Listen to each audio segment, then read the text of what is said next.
All here. And I think We're all here. yeah, the panelists started. Hello, good afternoon to everybody. You're here listening to the AIDSWatch HIV and Aging session. Thank you so much to our panelists who have joined us today. I'm going to turn it over to Malcolm Reed of Thrive SS in Atlanta, Georgia to kick us off. Hi, everybody. As Nora said, my name is Malcolm Reed. I'm with Thrive SS. And with Thrive SS, I'm the program manager and founder of a group called the Silver Lining Project. And we advocate and run programs for Black men living with HIV. HIV and aging has become more and more of a topic of discussion over the last few years, simply because of the sheer numbers. And throughout this presentation, I'll be introducing other members of the panel as we move forward. So Nora, you can go to the next slide. So at the end of 2017, there were nearly 50% of the people living with HIV in the US were aged 50 and older. And an update to that, those statistics were done in 2015, but we believe that on the last CDC statistics, we were up to 70% of the people living over 50 living with HIV. So, Nora, you can go to the next slide. So people living with HIV diagnosed by age in 2017, and again, these are old numbers, but as you can see, total diagnosis was over 1 million.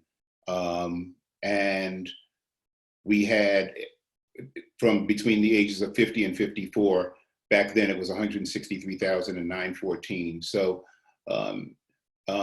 dealing with HIV as we get older has become more and more of a priority in the United States. So in this presentation, we're going to talk about comorbidities.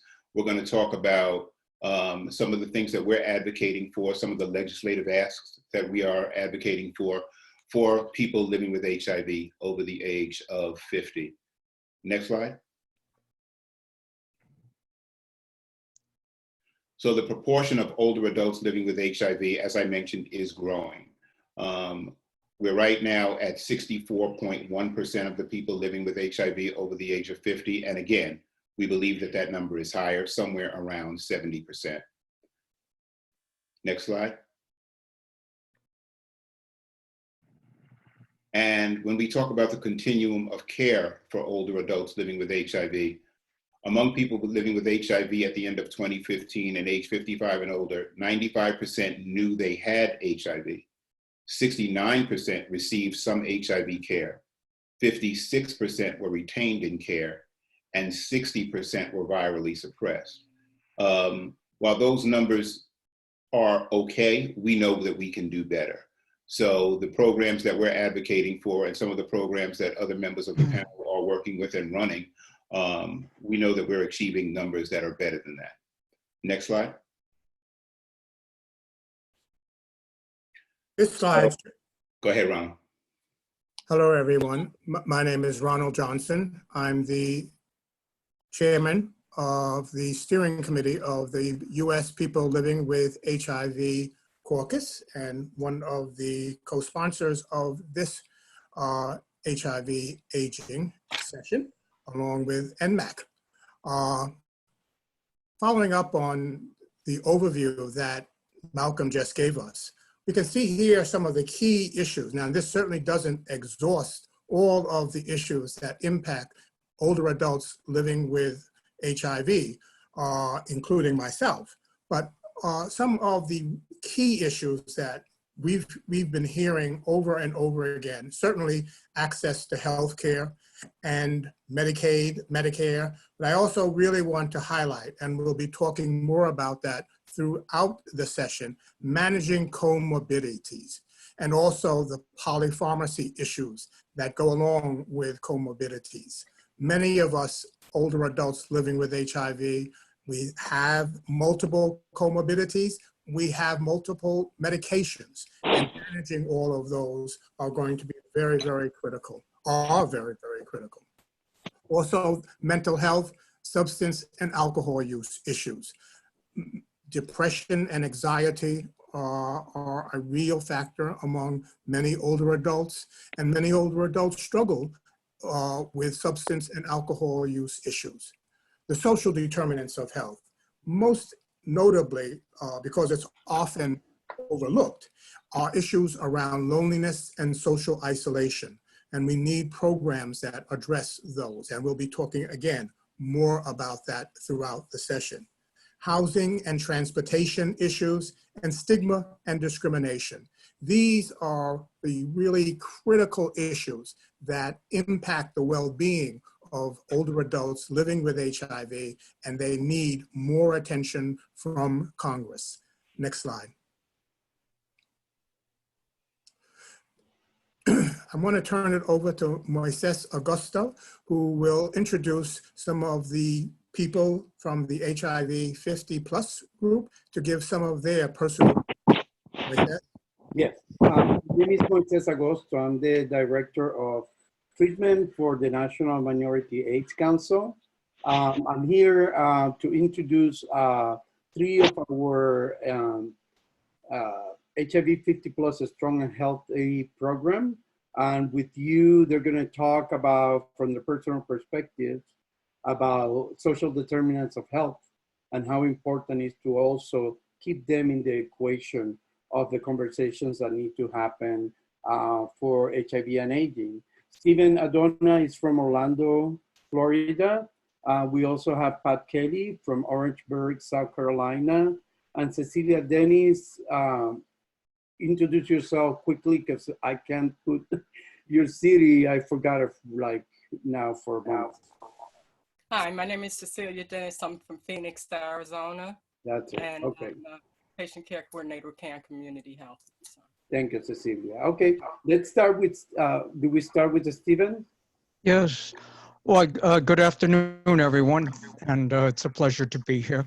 I'm a very long-term survivor. I've been around before the early days of the virus, and I am AIDS diagnosis. I am also a certified recovery peer specialist, certified HIV tester and counselor, and the founder of the largest HIV 50+ support group in Central Florida. Thank you. Okay, do you want to talk a little briefly about your personal perspective? We doing that, Ronald? Yes. Okay.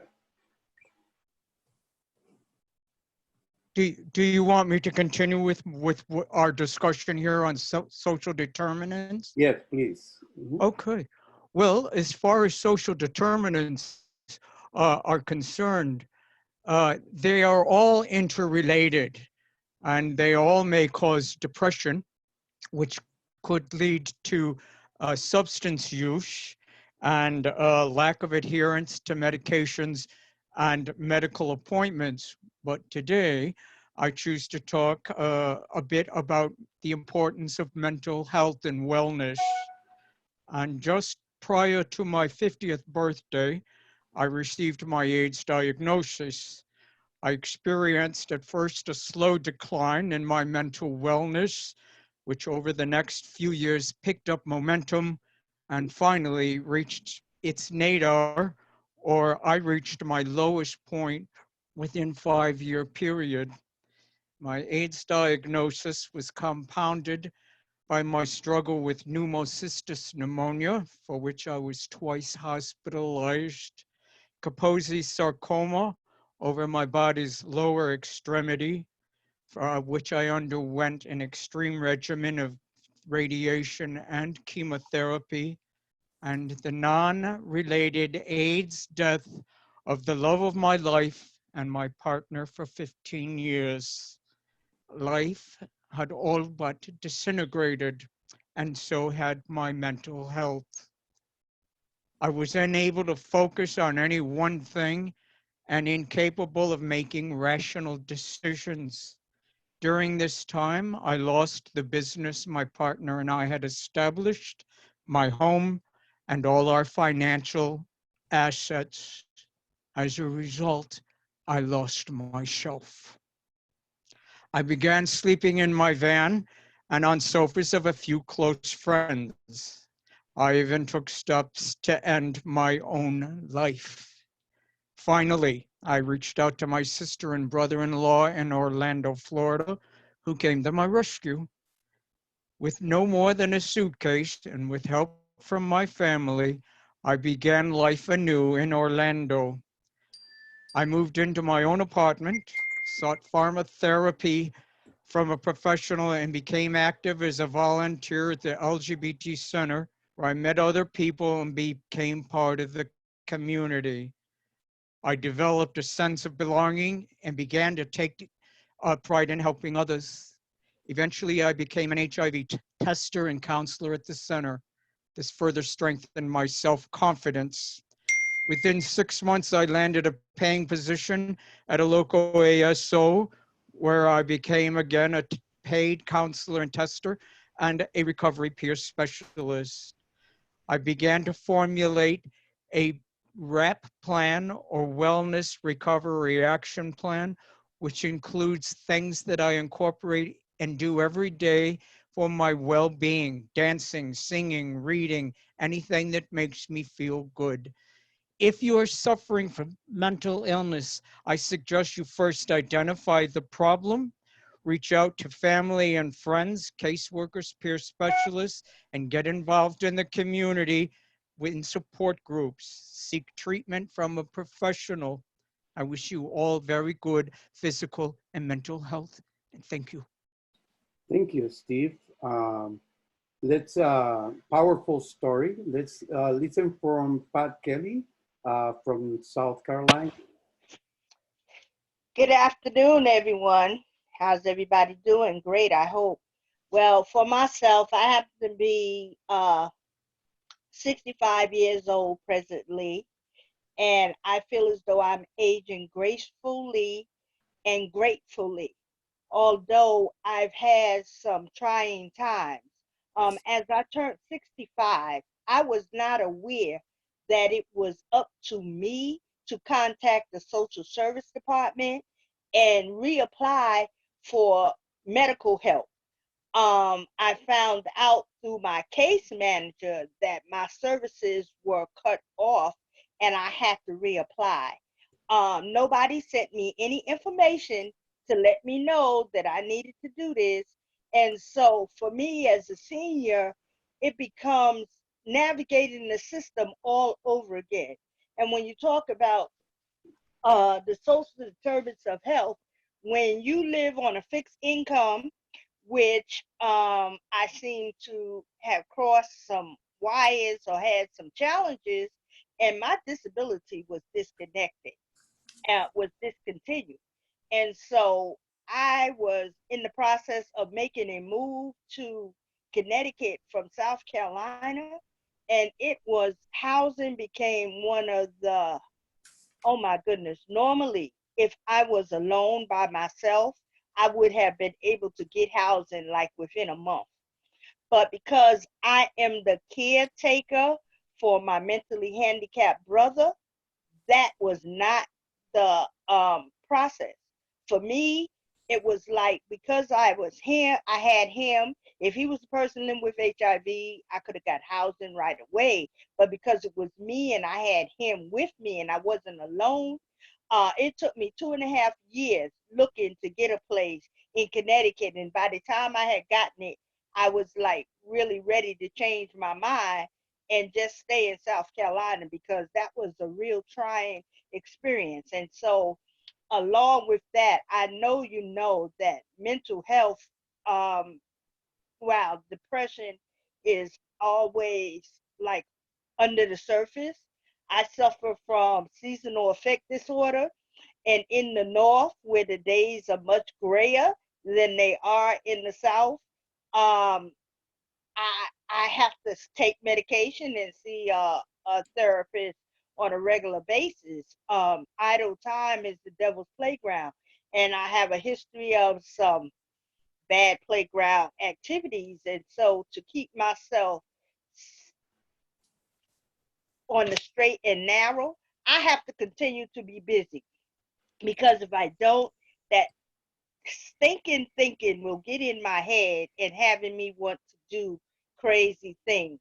And my mind is always racing. It's so important for us as we age to realize that we have different needs than we had before we became older, and to make sure that our healthcare system and all the social services that we need are there for us. And so I just want to say that I am grateful that I am aging and becoming seasoned, but I also want all of us to be mindful of the changes that's going to happen, especially when you're poor, Black, and and a woman. So thank you. Thank you, Pat. Uh, great testimony. And now Cecilia Denis from Phoenix, Arizona. Cecilia?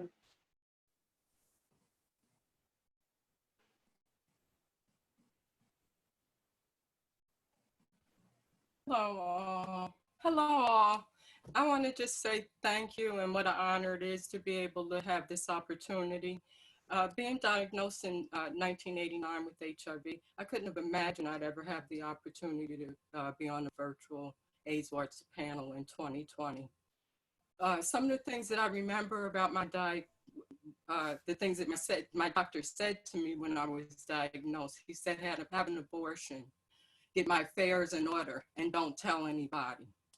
So with that information, for far too long, I focused on keeping my secret. I was living a double life pretty much. While out in public, I smiled and I laughed and socialized, but in private in my bedroom, I cried. If it weren't for the programs like food, nutrition programs, transportation, support groups, socialization groups that help me with my mental health, keep my mental health in order, to keep me focused, to keep me going, I wouldn't be here today. And here I come full circle, because without those programs going forward, I won't survive.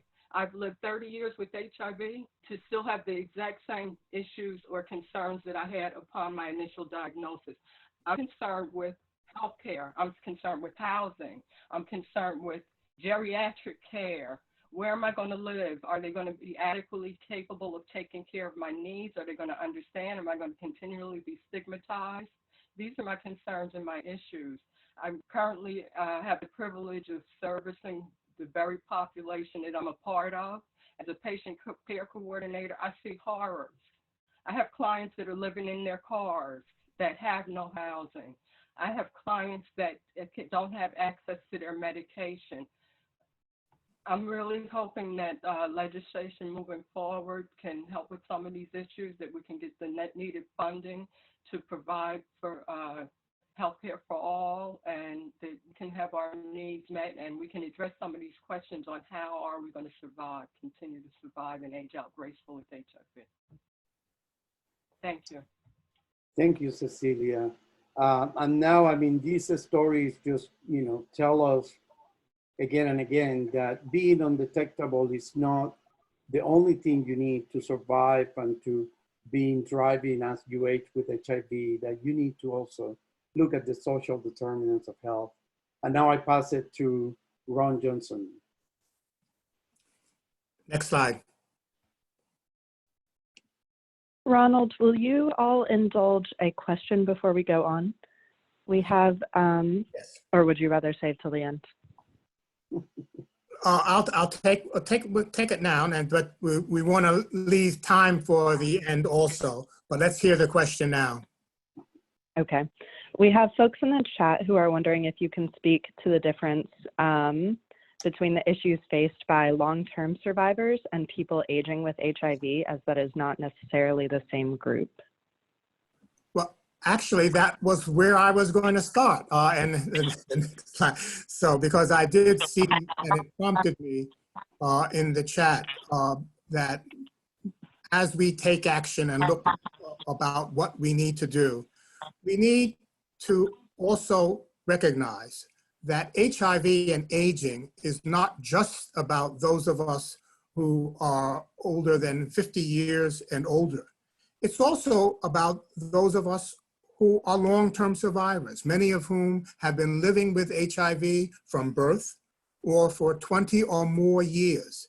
They're not 50 yet, but they have been aging with HIV. So the issues that we are talking about are very much impact long-term survivors who have not yet reached the age of 50. So I want to stress that, again, while the central focus seems to be and is on older adults living with HIV, the long-term survivors, people who have been living with HIV for 20 or more years, 15 or more years, are also impacted by the issue of HIV and aging. So thank you for those who made that comment in the chat box, because that is certainly part of the overall reality of what it means to age with HIV. And we've heard three very, very poignant and real stories, and I'm sure they reflect the realities of the over 100 people who are in this session. And those are the kinds of messages that we need to take to Congress. These are the stories that Congress needs to know about over and over, so lest they forget what our realities are.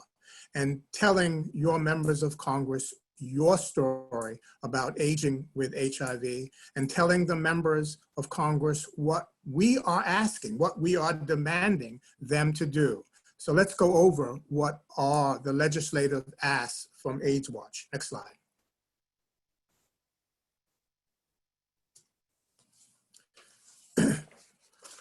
And for these legislative asks, these are so overall AIDSWatch asks, but I've also tailored them a bit to make them specific to the issues of older adults living with HIV, and as I said, including long-term survivors of HIV. Ensuring access to affordable healthcare is obviously critical for all of us. And that includes not only the full range of HIV treatment therapies, but also treatment for comorbidities and age-related chronic conditions. Very often, the issue of comorbidities are not covered. A lot of people are HIV positive, may be going to an HIV clinic, and that clinic does not address some of the cardiovascular, diabetes, and other issues. So we need to make sure that when we talk about HIV care with an HIV and aging, that we include the full range of coverage and medications for comorbidities and other chronic conditions. Protecting the Affordable Care Act is crucial. I don't think I need to tell anyone on this call how threatened the Affordable Care Act is. And we just celebrated or commemorated or recognized the 10th anniversary of the passage of the Affordable Care Act. And it is as threatened today as it was the day President Obama signed the law. So we really need to make sure and demand our members of Congress to protect the Affordable Care Act and oppose efforts to undermine critical benefits. We need increased investment in the Ryan White HIV/AIDS program. Again, this is a critical source of healthcare for all people living with HIV and including older adults living with HIV. The community this year is asking for a $263 million increase over current funding for the Ryan White program. And that, yeah, it sounds like a big number, and it is, but we also have to recognize that the Ryan White program, the basic programs of the Ryan White program have not received any increase for the past 2 years. And we know that the demand is increasing. We know that the same amount of dollars that were there in FY 2018 cannot and are not adequate as we go into the 2021 fiscal year. So we need more money. I will acknowledge, and Emily McCloskey mentioned this in an earlier session today, that the Ryan White program did get $90 million from the COVID-19 Relief Act, but that is for emergency issues and the new demands that are being put on Ryan White clinics as a result of COVID-19. The basic need is still there, and that's why we need well over $200 million in an increase for the Ryan White program. We need to protect Medicaid as an entitlement program. Medicaid is the single largest source for health coverage for people living with HIV. There are attempts to block grant, for example, Medicaid, or to make drastic changes. And many of these changes would result in a loss of benefits and loss of eligibility. Medicare is very important and increasing important. As an earlier slide noted, that more and more people living with HIV as they age, as they grow into the 60s and 70s, will be dependent upon Medicare. And the sustainability of Medicaid must be an HIV advocacy issue, and we must ask our Congress members to do everything they can to protect Medicare. And Medicaid expansion. Medicaid expansion is a part of the Affordable Care Act, and as that act is threatened, so is Medicaid expansion. There are still about 13 or 14 states that have not expanded Medicaid. We must demand that Congress do more to support Medicaid expansion. Next slide.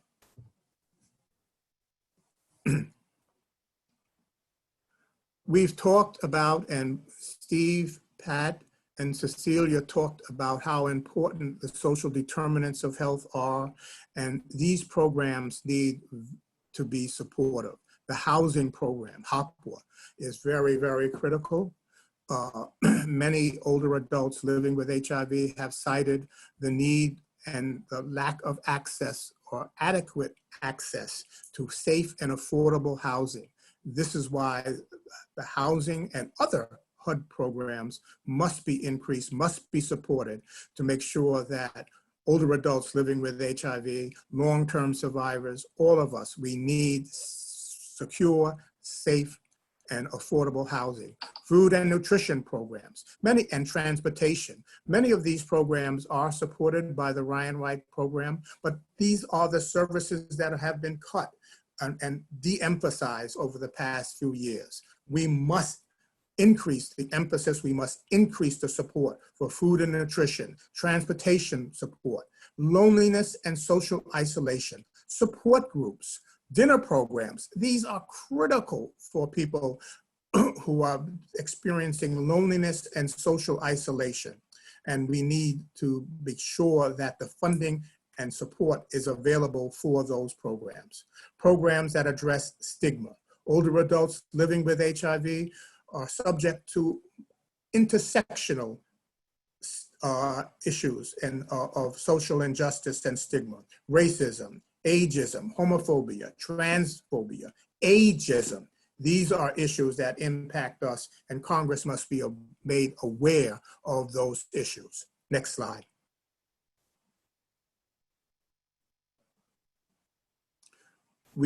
You've heard stories from Steve and Cecilia and Pat about the importance of mental health programs and the depression that many of us deal with, and anxiety, substance and alcohol use issues.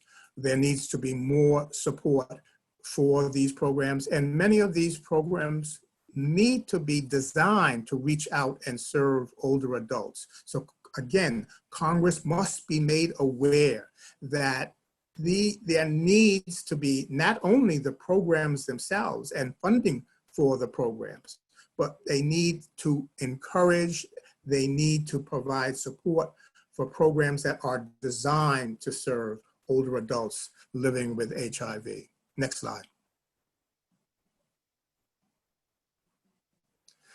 We need legislation that protects the civil and human rights of older adults. Discrimination against older adults who are LGBTQ is still all too pervasive. As I mentioned, ageism and age discrimination, housing discrimination. These are the civil and human rights issues that need to be highlighted as we talk and reach out to our members of Congress, and to highlight the impact of stigma and discrimination and violation of civil rights and violation of our human rights, how they impact older adults living with HIV, how they impact long-term survivors of HIV.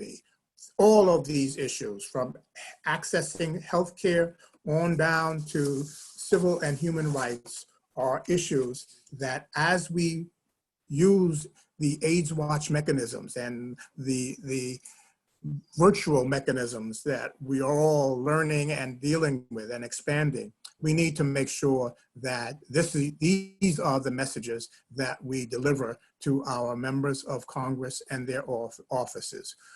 We, older adults living with HIV, long-term survivors with HIV, we're often the forgotten population, but we are a majority and we cannot be forgotten. We cannot be ignored. We need to make sure that Congress recognizes us. As Pat said, we have every right to age gracefully, and that's what we need to make sure that Congress recognizes. Thank you, and I'll turn it over to Joe, who is going to help us talk about how we reach out to our members of Congress and their offices. Joe? Next slide. Thank you, Ron, and thank you, everybody. And by way of introduction, for those that don't know me, I'm relatively new to the NGO sphere. I come to NMAC after 23 years on Capitol Hill. Very first job was with Senator Kennedy, and we reauthorized the Ryan White Care Act years ago, back in the early 90s. I just want to kind of go through real quickly, because this is a 101 on Advocacy 101, to talk a little bit about the best ways to strategize and meet with members of Congress, maybe some lingual and some do's and don'ts. Before I do that, I want to just give a shout out to Lyndon Yee and Brianna Elgert, who are NMAC's public policy fellows from George Washington University. They did a fantastic job putting this slide presentation together. So we can go to the first slide, and we're going to go through them really quick, so we'll give you time to kind of ask questions at the end of the day, or at the end of this presentation. GRPP, Paul Kawada brought me on board to build out NMAC's Public Policy and Government Relations Department, to really put a heavy hand on Congress and the administration and OMB to move our priorities forward in a more strategic manner. So we not only do your ordinary Hill visits, which is normally the advocacy arm of everything, we also engage very closely with this administration and OMB to make sure that A, in the case of COVID-19, HIV funds are not reprogrammed to fight COVID-19, and B, because it's best to be at the table, because if you're not at the table, you're on the menu. So as difficult as some of these folks are, we still have to do our work, because those living with HIV don't really care if it is Trump or Obama. They just want this money allocated to fight this disease. Next slide. Representation 101. Congress.gov is the database that we would recommend you use. You can type in your zip code. It'll bring you right to your member of Congress. Let's be honest here. They're not going to give a damn if you're not from their district. So I would encourage folks, especially in some of the more difficult districts, to engage those members of Congress. I've always had a policy on the Hill that if it's a homophobic member of Congress, they would be welcome. If, for example, somebody interning and they couldn't get an intern because that member of Congress was a homophobe, they would be welcome into my office. The same goes true with all of you. If you have a member of Congress that you cannot seem to crack, call or email me. We often have back channels with their staff, or oftentimes with their chief of staff, where we can then intervene and get that meeting for you. So you look up your representative. It's a very easy process. Same with the senators, obviously 2 US senators per each state. And the request would happen that way. Next slide. The same goes with bills. NMAC is in the process of, and we're hoping to have it launched by Friday, to have a depository of all legislation in this current Congress that touches HIV/AIDS. And I am adamant that we need to expand that to include all minority health bills. One of the things that I really kind of gnaws at me is that the minorities in general in this country almost are forced to be there, right? And I don't think that's inherently unfair.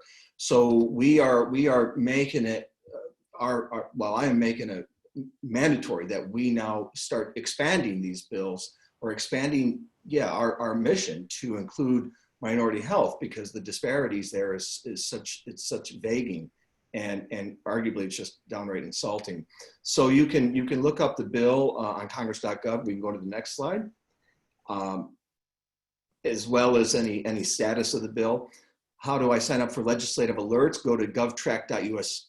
So if you find a piece of legislation that you want to track through the process, this is the best tool that we would recommend you use. It'll immediately give you notification via email of where that bill is. If a new co-sponsor came on board, so say you went and lobbied your member of Congress, this will tell you, yeah, he or she ultimately agreed with you and came on as a co-sponsor. Excuse me, next slide. Be prepared, common sense. You know, we write down your talking points, your requests. Once you get that meeting, find out about the current legislation. So kind of educate yourself, and the team at NMAC and at the GRPP team at NMAC, we will help you do that. Bring along items such as, if you have business cards, fact sheets summarizing your key points that you can give to that staffer, or if you're a constituent, to that member of Congress. And then dress to impress. Kind of wink, wink, nod, nod on this one. If it's a recess day, you know, most of the staffers are going to be in business attire, not necessarily a suit. Next slide.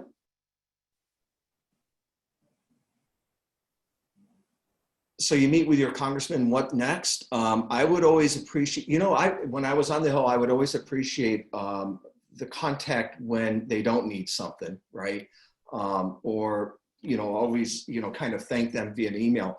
But even if it's a difficult member of Congress, say, God forbid, somebody like Stephen King in Iowa, you still kind of want to try and make a shell of a relationship with that staff. So as things go forward and as the appropriations process goes forward, and the more you're engaged and the more you see, oh, damn, that bill, you know, is really bad for us, you can always email that staffer in, you know, any time of the year and say, hey, John, you know, just flagging this, we have a problem with this bill.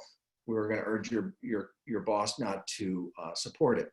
So thank you, follow up. If they ask for something, don't be intimidated if you go into an office and they ask you some pretty detailed questions you don't know the answer. It's perfectly reasonable to say you'll get back to them, but then follow up and get back to them on whatever the request is.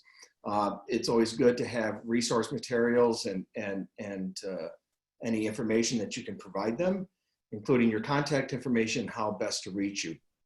And we can go to the next slide.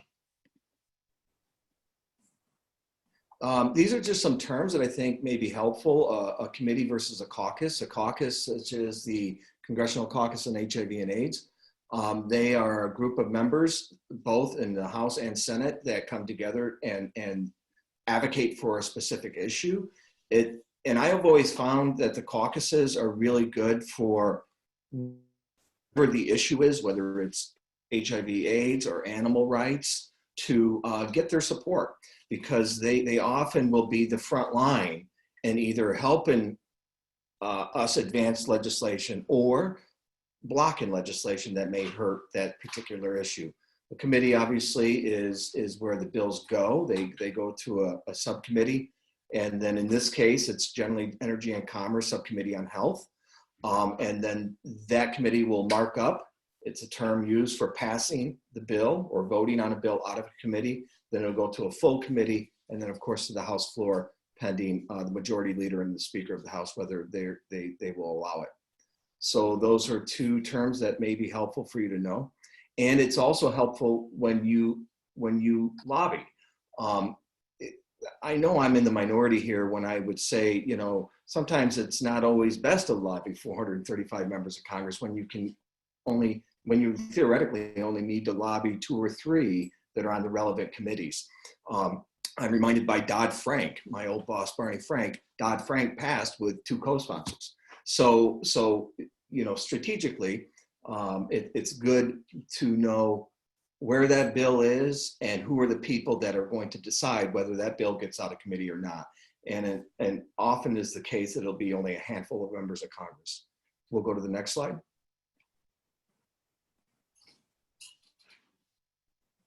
And in terms of no committee types, I think we covered this, so we can go standing committees or permanent with specialized subject areas. Joint committees or permanent includes members from both House and Senate.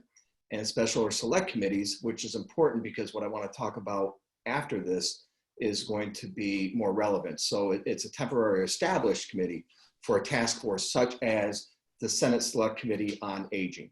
We'll go to the next slide.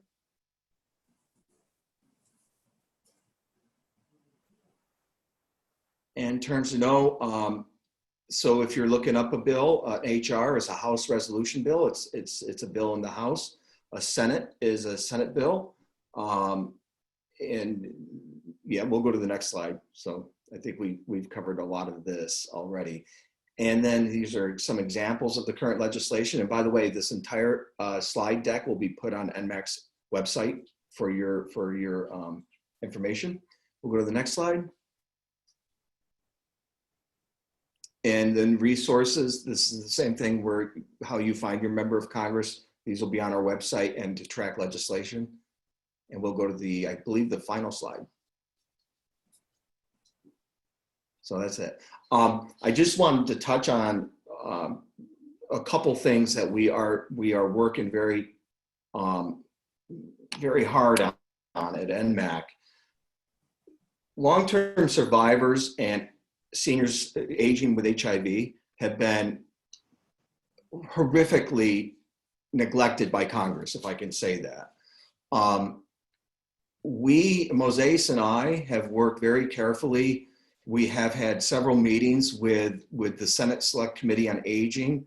The chair there is Susan, no, up in Maine. Oh, it's coming to me, and then the ranking is Bob Casey out of Pennsylvania. To my knowledge, there's never been a hearing on long-term survivors and seniors living with HIV. And I think we have an obligation to change that. One of the first things I did when Paul brought me on was to work with Moses to get this issue, because the health challenges that both of those groups face is dramatically different than those that aren't living with HIV. So one of the things I thought was very important is for us to force this issue onto Congress and not necessarily demand, because I think when you start demanding things, it turns policymakers, legislators off. I think we have to reasonably present this to them, and we are doing that. Susan Collins has, and I will say it, I mean, she, I think, is kind of concerned about the blowback she would get from her caucus members. So we are now going into plan B. And the plan B is to work to try and get this hearing with the Subcommittee on Health under the Energy and Commerce Committee. If that doesn't work, we're going to go to plan C, and that is to get a hearing with a member of Congress who really cares about this issue, going back to the caucuses, to get the HIV Congressional Caucus on HIV and AIDS to do the hearing.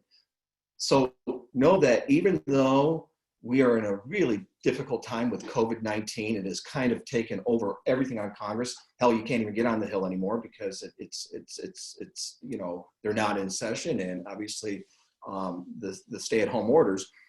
But please know that we are now moving this in ways, and I'm not going to take no for an answer. We are determined to get this hearing because I think for members of Congress to understand the complexities that seniors face, that long-term survivors face, they must have this testimony. It is critical for us to get these policies right. And to get these policies right, the only way I think we can do that is to get this hearing so members of Congress can then start thinking about what policy legislation looks like, what the cost of this looks like, and how do we push it through under the umbrella of the AIDSWatch and the climate that we have. So I wanted to put that out there because I know there was some concern, and we have privately behind the scene been really trying hard to get commitments, and I am committed to making that happen.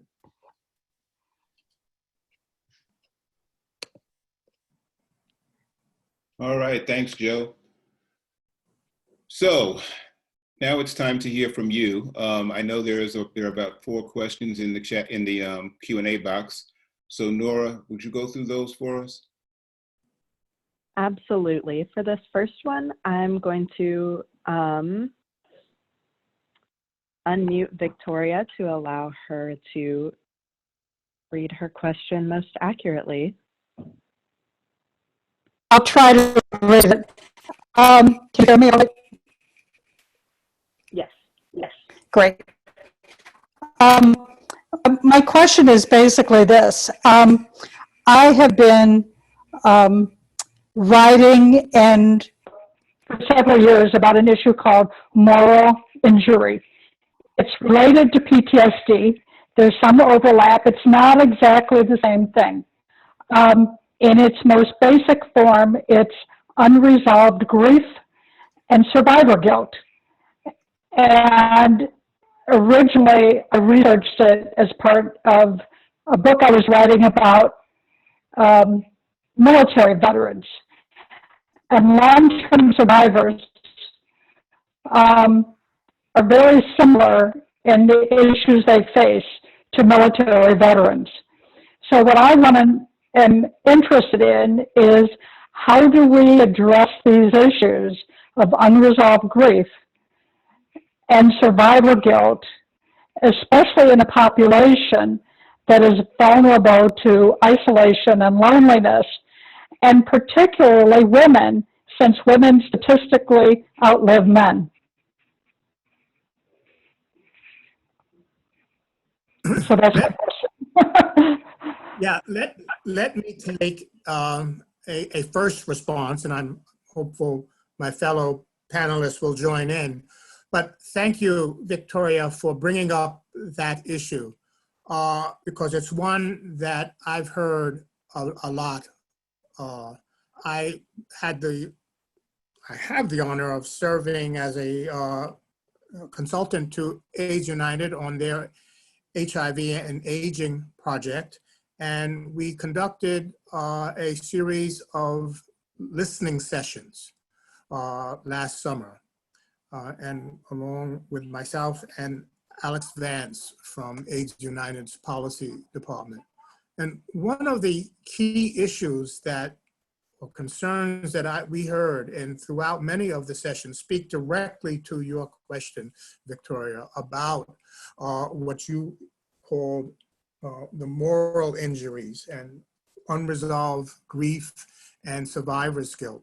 And one of the things that really struck me is that there needs to be more support groups and opportunities for long-term survivors and older adults living with HIV to just come together and to talk out and to get hopefully the support of a facilitator who has background in addressing these issues.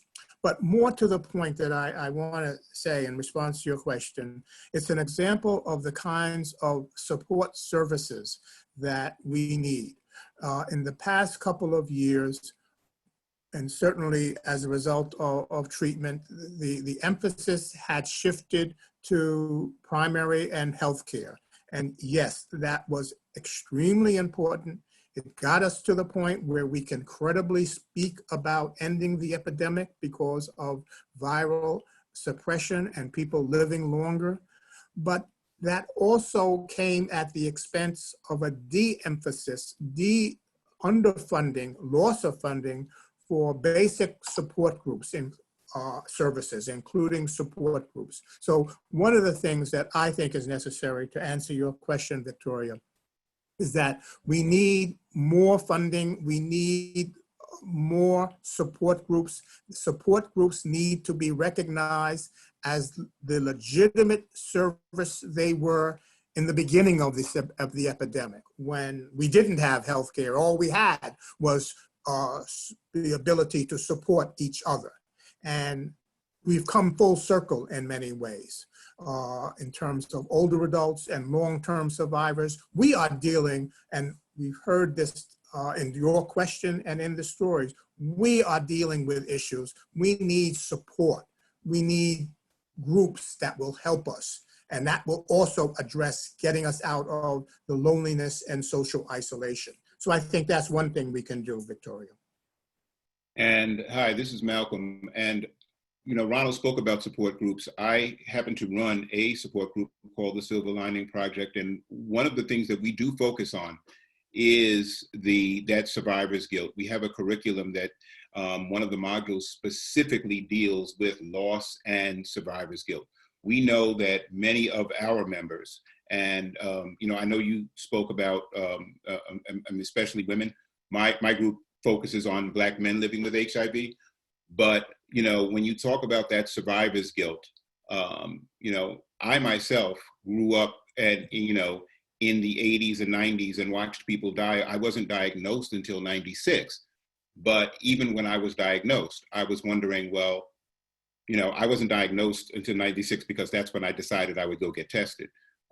Lord knows how long I had been living with HIV before that. But the first thing that I said to myself was, well, why am I still here? And a lot of people definitely are still going through that survivor's guilt. And you do need community action, community support groups that need to be funded so that people can come in and tell their stories and talk through that survivor's guilt. That's very important. One quick comment about that would be like, sometimes I hear people that think that if you talk too much about aging and HIV, it's not necessarily the same that talking about long-term survivors, and I totally agree with that. And sometimes, you know, we tend to compartmentalize both issues.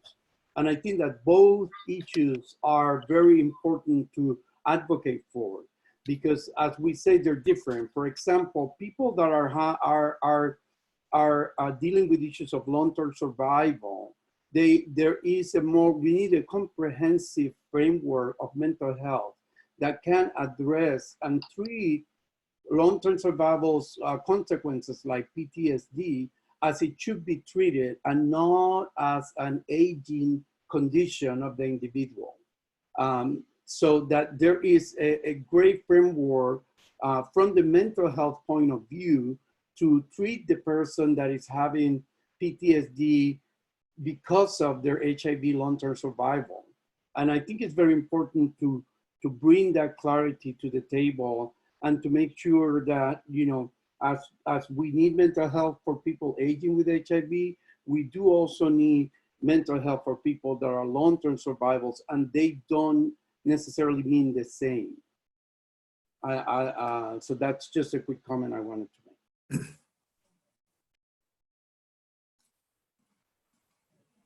Nora, what's the next question? Great, thank you all. The next question is as follows.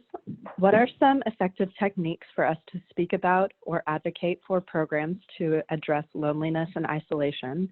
What is it we think or hope that the government can do other than provide funds? And how might we help address isolation for people living with HIV or aging with HIV in rural areas.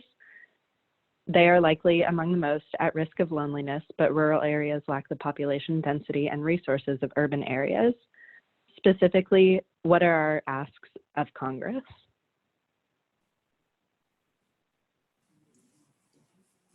Well, I think one of our asks is definitely funding.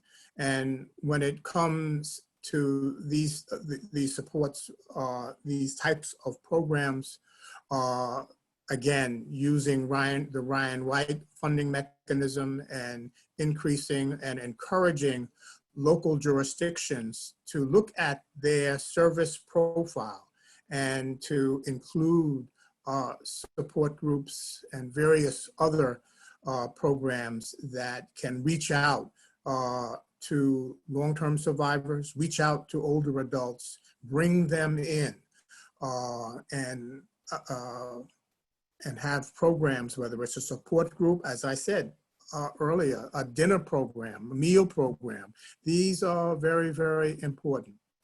In addition to the funding, I think we need to look beyond Congress even, and to the media and to other forms.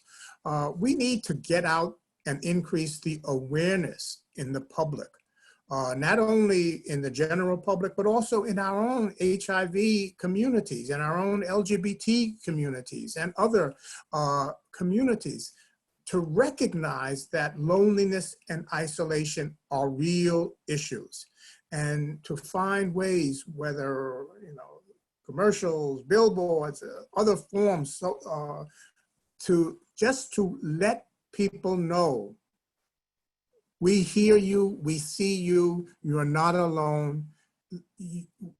We recognize your existence, we recognize the issues that you're dealing with.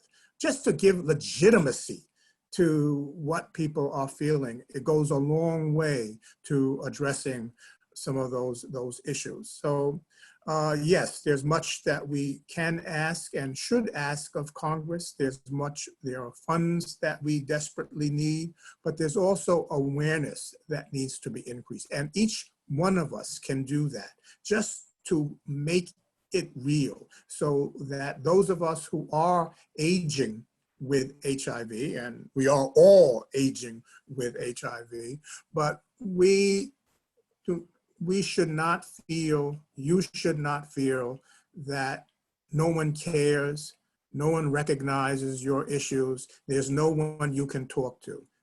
That's something all of us can work to change. And with what we're going through with COVID-19, I think it's even more important to look out for the people in your community who may have reached out to you because of loneliness. And now with social isolation, they're forced back. And so some of the things that you can do are, schedule virtual happy hours, virtual coffee hours. It's 5 o'clock. Okay, yeah, so we're running out of time. So, but yeah, trying to get people engaged virtually is going to be very, very important over the next couple of weeks and months.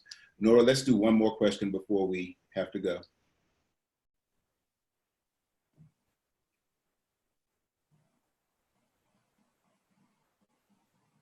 Great. Okay, this question is also surrounding mental health. Long-term survivors who were extremely active in the HIV community in the 90s and early 2000s are now finding themselves with much more idle time these days. People are living longer, and the sense of urgency that people living with HIV experienced before life-saving ARTs were available, giving us time to think about all of our fellow advocates who have passed and what we went through to survive. We are experiencing our own PTSD, yet mental health funding is minimal at best. Can you all speak to this issue? And I think the answer is almost the same. When the federal government isn't funding what we need, we have to start to talk to each other, and we have to start to leverage ideas with each other.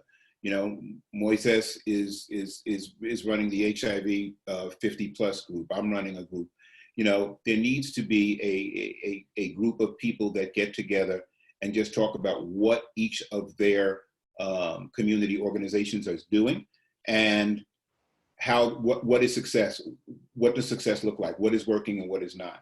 Moises and I are both on the SAGE's HIV and Aging, and I can't remember what the what the acronym stands for, HIV and Aging Coalition. And so organizations like that can leverage what each one of their members are doing to help in the community. So a lot of this stuff, you know, it ends up being a community issue, and you have to talk to the folks in your community and say, hey, what do you guys need? And make sure that their voices are heard, and make sure that you're taking action on some of those items. And very, very quickly, one of the main goals for the 50+ program at INMAC is to promote the development of leadership. It's very important that we as a community, when we were very active in the early 80s and 90s, advocating and taking care of each other, it seems like for those of us that are coming into age now, we need to also organize, mobilize, you know, and learn to advocate and bring the advocacy again to the table, and the development of leadership, like organizations like AIDS United, the Silver Lining organization that Malcolm worked, MMAC. You know, we need to make that commitment to create new advocates. I mean, all advocates, new advocates that can take on those issues for people long-term survival or people aging with HIV. And I'll just put one more note on that. Complacency is not an option, right? So with the therapies, with the ending the epidemic, now is the time to continue to double and triple down on how we press Congress. I think it is imperative that we be strategic in our actions and our asks, and that we provide Congress with a roadmap. Given them alone, they will not do it. We need to now use this administration against the Republicans, right? I'm not making this partisan, but let's be honest, the Republicans, such as Susan Collins, doesn't want to do anything. But we find it's very, very helpful when I can go into those offices and say, this is his priority of ending the epidemic, and it kind of turns it around. So I think complacency is not an option, and we have to be strategic in our messaging, even when we are working with complicated and very difficult offices. But I think the end result is the same, and I think Malcolm and Mose said it correctly, is that we are moving it, and we have got to continue to put our emphasis on this advocacy platform, because that's the only way we're going to get the funding and get to the end goal here.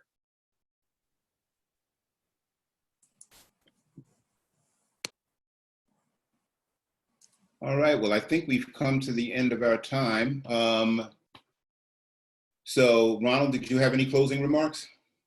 Well, I want to really thank all of the participants, and looking through the chat box, so many issues that have arose, and one person saying that they bring up the issue of HIV aging to their planning council and meetings. That's the kind of work that we need to do. So I want to thank, first off, all of the participants who through the chat box, through just being here, recognize the issues and the importance of HIV and aging. So thank you to Moises, Malcolm, Joe, and thank you, Nora, for being such a wonderful moderator. And just say thank you, thank you, thank you. And thank you to Cecilia and Pat and Steve for telling their stories. Yes. And thanks to AIDS United for getting these webinars and this virtual AIDS Watch done. It's been really a great experience. Thank you.